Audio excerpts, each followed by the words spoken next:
Lijep pozdrav svima i dobro nam došli u još jedan novi recept.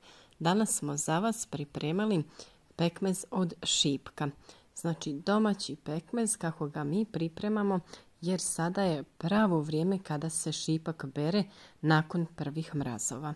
Nadam se da će vam se svidjeti naš recept i da ćete ostati uz nas i pogledati kako mi to pripremamo, ovaj predivni crveni šipak koji je onako kao iz našeg djetinjstva, bez ikakvih dodataka, samo prirodno. Za ovaj recept treba ćete izdvojiti malo više vremena, ali vjerujem da će vam se trud na kraju isplatiti kada vidite šta ste to uspjeli da napravite i da jedete ono što znate šta sadrži.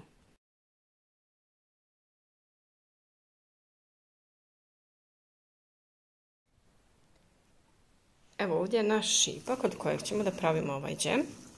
Sada prvi korak koji trebamo uraditi je ovaj šipak očistiti. Znači moramo skidati ove crne dijelove, tako da bi nam džem bio lijepo crven, da nam ne bi pustio boju. Neki ljudi to ne skidaju, ali mislim da je potrebno. Mada to kada se on procjeđuje kroz cjedilo, to bi ostalo u njemu i ne bi prošlo u džem, ali bolje da to skinemo da imamo lijepu crvenu boju džema od šipka. Također ćemo probrati ove koji su oštećeni, koji su istrunuli. Uglavnom sve nezdrave ćemo da izbacimo. Idemo polako. Znači bitno je samo da ovaj vrh skinete i to je to. Ovo ostavljate ovako cijelo, nema potrebe da ga režete, jer će onda ide na kuhanje.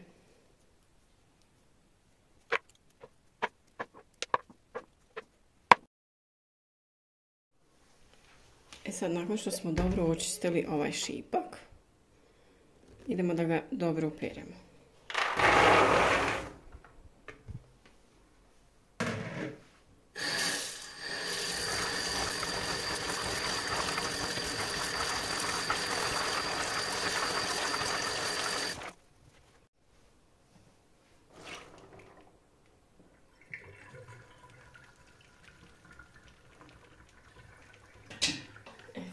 Sada potreban nam je jedan veći lonac, jer je dobro kada se pravi pekmez da se pravi u što dubljem loncu.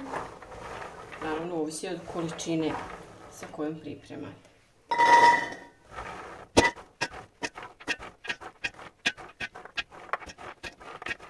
Sljedeći korak, rasporediti ravno šipak u loncu i prekriti ga vodom.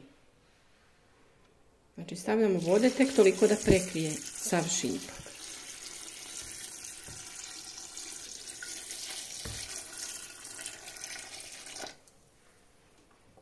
Evo vidite, kada je on sav prekriven, stavljamo da se kuha. Sada ćemo lagano da stavimo da ovo prokuha i kuhat ćemo to nekih 20 minuta do pola sata. Evo, nakon što se skuhao i već onako dosta omekanio, vrijeme je da ga izmiksamo. Vi možete da to uradite sa štapnim mikserom, sa bilo kojim nekim blenderom ili neku mašinu za, evo vidite, on se lijepo raskuhao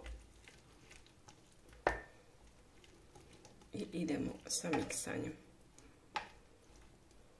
Ukoliko vam je prevruće da sad sa njim radite, možete ostaviti da se ohladi i onda malo kasnije, onako ćemo to poslije sve ponovo kuhati. Evo ja ovdje imam ovaj štapni mikser, sa njim ćemo da miksamo. A vi možete da sameljete na neku mašinu, sameljite samo ovaj dio plodova, a onda vodu dodajte poslije nazad, jer bi nam bilo pregusto i ne bi mogli da kuhamo bez ove vode. Možda ćemo čak, kada budemo cijedili, trebati dodati još malo tople vode, vidjet ćemo.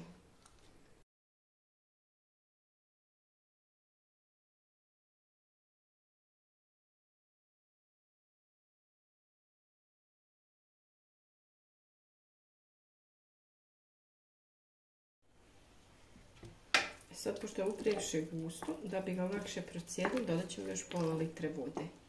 Tople vode.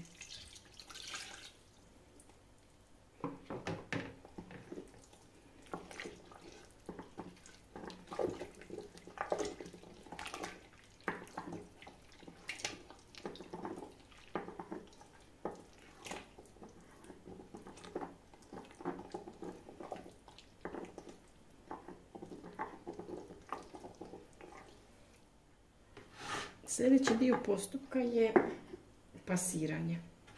To ćemo prvo uraditi kroz ovu veću cjedilo za tjesteninu, tako da bi ove špica ostala. Kasnije ćemo kroz običnu cjediljku.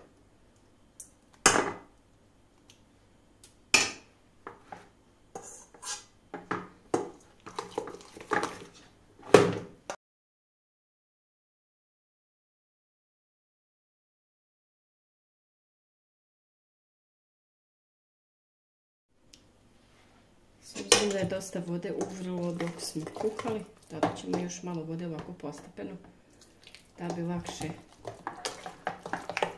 protisnuli ovu kašu.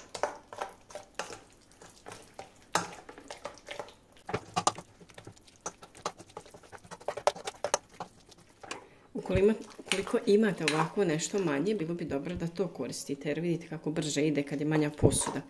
A ukoliko vam je pregusto, slobodno ovako dok miješajte, dodajte malo vode, jer kasnije će vam to sve ukuhati. Bolje je i da malo dodate vode da razredite pekmez, nego da vam predugo traje ovaj dio pasiranja, pa rađe onda sačekate da pekmez malo duže kuha kasnije, da se zgusne, nego da se sada previše mučite. Znači, slobodno dodajte malo tople vode, tako da će vam se sa ovih špica ova kaša lakše sapirati.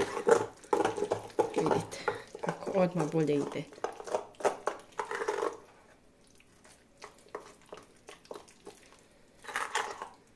Ukoliko koristite onu veću cjediljku za tjesteninu, onda vjerovatno bi bilo lakše da dodate veću količinu ove smjese unutra, tako da ju lakše pasirate. Eto, nakon što smo sve procijedili, ostane nam ovako baš suho ovo sjeme. A ovdje imamo smjesu vrlo gustu, koju ćemo još jednom da procijedimo kroz obično cjedilo i da sipamo nazad u lonac na kuhanje. Tako dok cijedimo, odmah ćemo mjeriti u bokal od 1 litre, pa ćemo prebrojiti koliko litara imamo, jer na svaku tu litru ove smjese dodajemo 300 do 400 grama šećera. Znači, lagano ćemo da sipamo, da još jednom procijedimo sve ove špice da nam ostanu u cjediljki. I kada dođemo do litre, sipamo to u lonac. Kada sve procijedimo, ponovo kuhamo.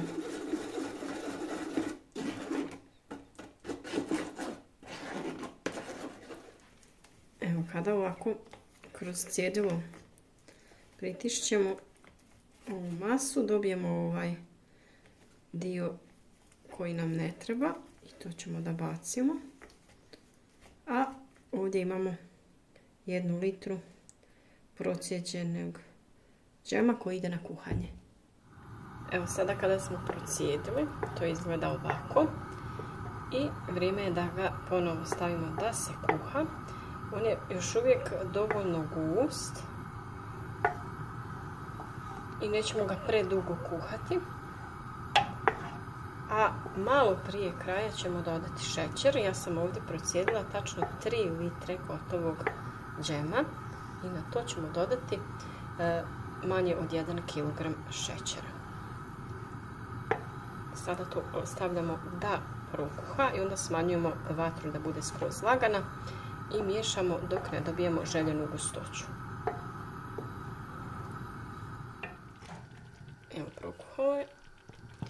Para malo smeta da dobro vidite, ali treba da kuha na skroz laganoj vatri. Tako da vam ne bi zalijepio i trebate paziti i često miješati. Skoro pa cijelo vrijeme.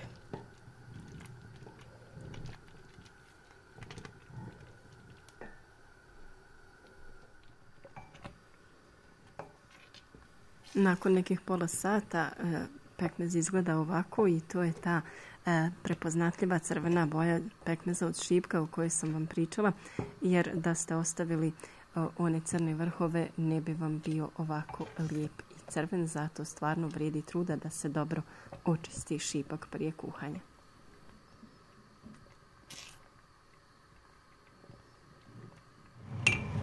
Evo, nakon sat vremena vrijeme je da dodamo šećer. Dodat ćemo 900 grama šećera. Jer vidite da ostaje pruga već. Znači da je gotovo. Znači kada se pojavi ova linija, to znači da je pekmez gotov. I dodajemo šećer i kuhat ćemo još 10 minuta samo da se šećer rastopi. Ne treba previše kuhati sa šećerom jer bi onda previše potamnio pekmez i ne bi bio lijep.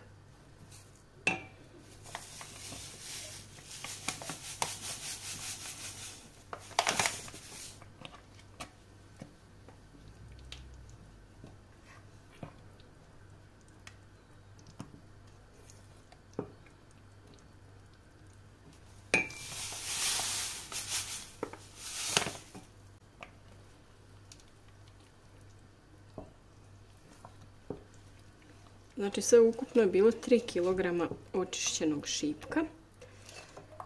Prokuhali smo ga u otprilike 3 litre vode, mada smo kasnije dodavali i slobodno možete da dodajete vodu dok ga pasirate, jer će ta voda sva da ukuha poslije. Tako vam je lakše pasirati pekmez. I dobili smo od toga 3 litre ove kaše i sada ćemo vidjeti koliko smo tegli pekmeza dobili.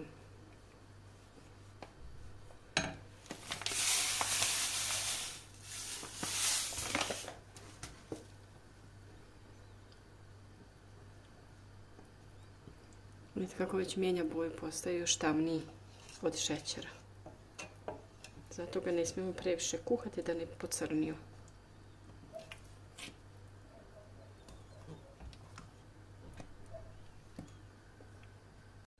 Ne znam koliko vi vidite ovu gustoću, ali ovo je nešto predivno. Miris je prefin. Ne znam, eto možda neko nije ljubitelj šipka, ali ovo je nešto predivno. Divan miris se širi po kući. Jeste da ima puno posla dok to sve obavite, ali vaš rad će se sigurno isplatiti jer ćete imati pravi domaći pekmez od šipka. I to je onaj baš što bocka po jeziku kada ga jedete. Predivan. Sada ćemo ovako još miješati dok ne prokuha ponovo, jer se malo rashladi od šećera. I onda ćemo kad prokuha kuhati još nekih 10 minuta i pakujemo ovaj pekmez u vruće tegle koje smo dobro oprali i sterilizirali na 160 stepeni 10 minuta u pećnici. Evo, kada je naš pekmez gotov, vrijeme za pakovanje u tegle koje smo zagrijali u pećnici, kao što rekoh. I sada ćemo to da sipamo.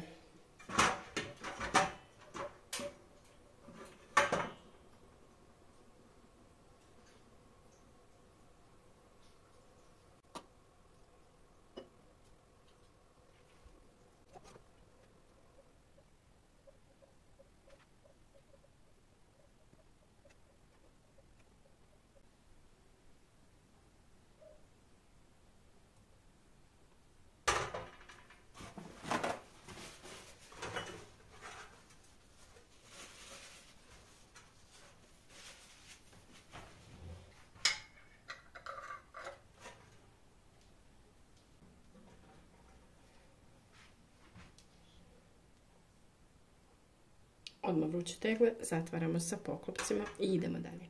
Evo ga, pekmez je spreman, upakovan. I sada ćemo lijepo da ga prekrijemo stolnjakom i ostavimo preko noći da se ohladi, pa vam ujutro snimim kako to stvarno izgleda. Evo, dragi naši, ovako izgleda taj famozni džem ili pekmez od šipka koji smo pravili.